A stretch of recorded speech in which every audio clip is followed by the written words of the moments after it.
This is Madam, and I'm back to you once again with the daily news. This is in politics, and it's by USA Today. I will list the article writer and all of the details in the description. But this is about Trump admin no longer requires ban on segregation facilities and government contracts. The Trump administration is no longer requiring an explicit prohibition of segregated facilities in a new government contract. The February 15th memo from the U.S. General Service Administration, GSA, was first reported by NPR Tuesday. Segregation is still illegal in the U.S., and the memo states contractors are still subject to laws on civil rights and non-discrimination. But the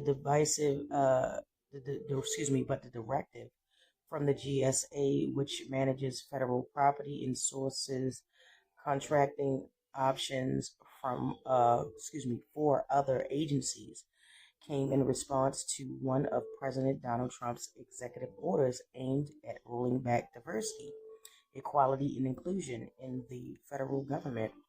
Here is what you need to know about the order. Following anti-DEI order, federal agencies nix 1960 segregation prohibition from contracts. The memo states that the changes to the contracts and solicitation terms for federal agencies are necessary after Trump's January 21st executive order titled Ending Illegal Discrimination and Restoring Merit-Based Opportunities. Okay. Along with other programs Trump's considered under the Diversity, Equity, and Inclusion and Accessibility umbrella, the order revokes the 1965 Equal Employment Opportunity Executive Order signed by the former President Lyndon B. Johnson. Johnson's order required government contracts to include non-discrimination language. In its place, as the memo lays out, contracts do not include provisions including 52.222-21 prohibitions of segregated facilities, which include restrooms, drinking fountains, and transportations.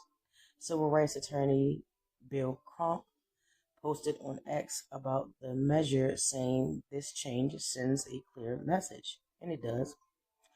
Muslim Civil Rights and Advocacy Organization Council on American Islamic Relations also criticized the measure.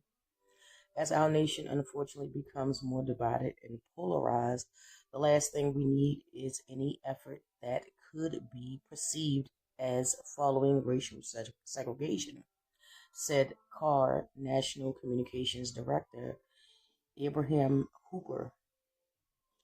In an email statement, we must not turn back the clock to a time in our nation's history when racism and white supremacy were written into laws and contracts. But the GSA spokesman Stephanie Joseph defended the measure, saying that the duplicated regulations in the federal acquisition regulation and regulation standards for government supplies put an unnecessary burden on American companies working with the government.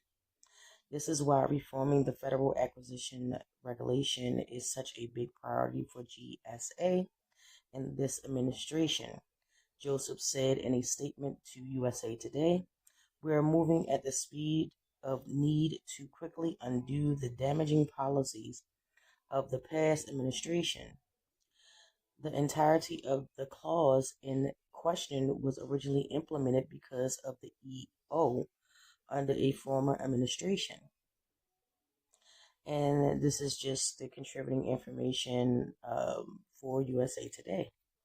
But on a commentary note, I'm not surprised that Trump would do that. Anybody that's ever, took a couple of moments to look at DEI Well, DEI would know that it is not only served for minorities, it is also for disability people. At the very top, it is Caucasian women, and other people that are not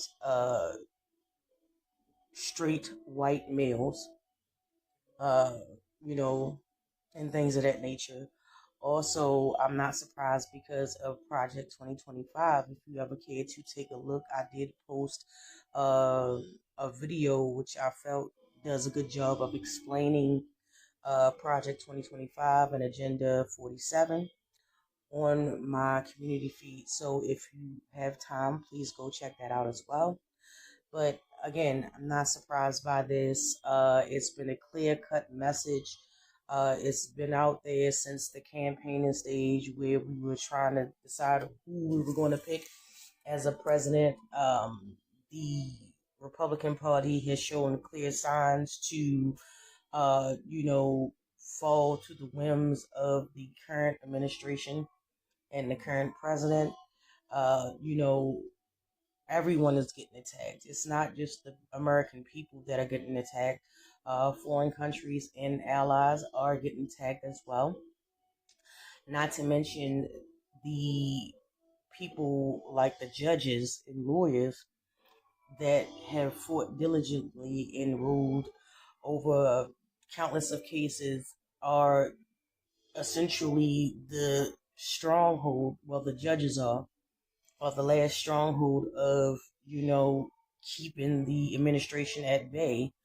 But it just seems like it's pushing more to more that they may, and I hope this is not true, start to ignore the judges that were put in place to uphold the law as it is written in the Constitution, as it is written into law by Congress, etc., etc.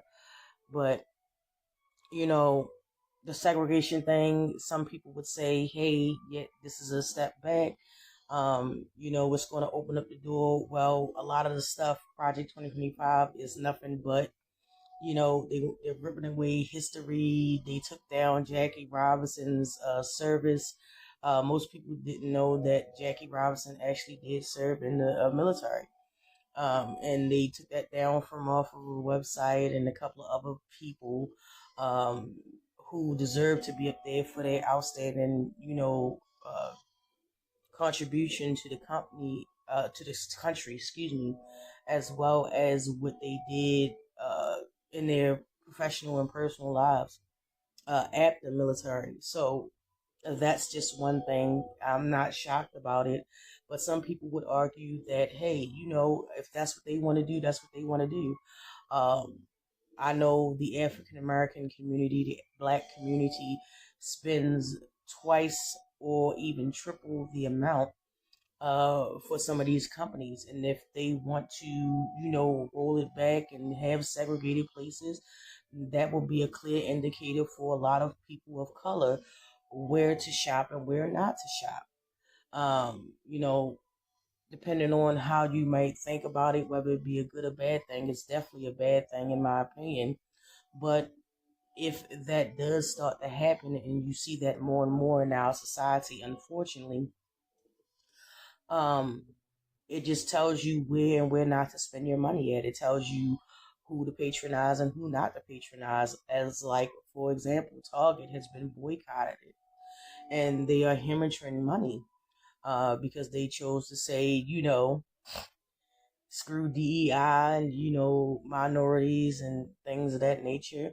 The mere fact that they said they wanted to go back to the merit system is just basically, in my opinion, a dog whistle to all the, bigoted, biased, racist people saying, hey, you can openly say we don't want this person here. I think I seen a video of a woman that actually went into a bar. I don't know if this was, purposely went into a bar and things of that nature, but she was asked to leave because they did not want to serve anyone that was wearing mega attire. And the first thing that she said out of her mouth, well, this is discrimination when the person that you voted for literally just wiped away you know, a law that was put in place to protect people of color, you know, other people that are not, you know, the standard white, straight, and gay. I mean, white, straight, and you know, Christian. Uh, you know, it's a dog whistle to them to say, hey, you know, uh, you don't accept other people. You're not going to accept other people. So why should we accept you because you feel as though you can walk around with a mega hat and expect people to accept that? And your president in chief, commander in chief, excuse me, won't even accept the mere fact that there are qualified people all over the world. There's definitely qualified people in this country, and they happen to not all be white, straight, and Christian. So, you know, no shade, but that is the reality that we all must face right now.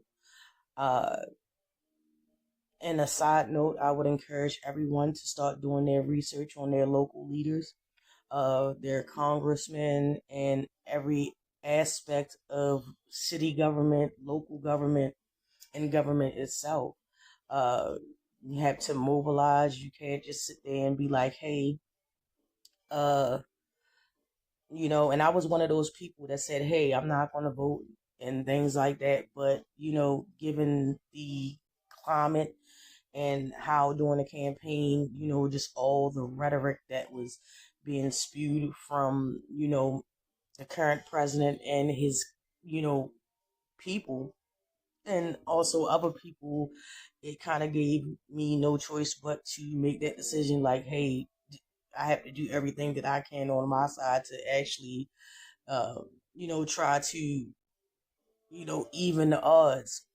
But I mean, what do you expect from a man that literally sat at the desk in the Oval Office and said, well, I told him that I wouldn't be president, and you know, we rigged the election and won. Like they're literally telling you what they did.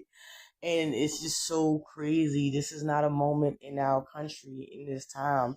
If you value the freedoms and protections that we have had for decades, to just sit there and be like, oh, well, that's terrible and stuff like that, and not at least put a little bit of effort into finding out who your local, state, and government is, who's your congressman or congresswoman, and you know, maybe show up to some meetings and town halls and things like that, and do your part. Even if you cannot, you know, physically go into a town hall, I would, you know, strongly suggest that people, you know, still do what they can on their end. You know, in terms of educating people about voting rights and things of that nature, and you know, the laws that are in place in your state, wherever you may be, because it's going downhill and it's going to take everybody to come together to, you know, try to, you know, essentially do what, you know, the people before us did back in 17, 1800s, which is stand against tyranny. This is some would call domestic terrorism. This is a domestic assault on the people. But whatever your opinion is, that's your opinion. But that's what some people say. But let me know what you think down in the comments. Don't forget to like, subscribe, and share. And with that, you guys, I will get with you in the next one.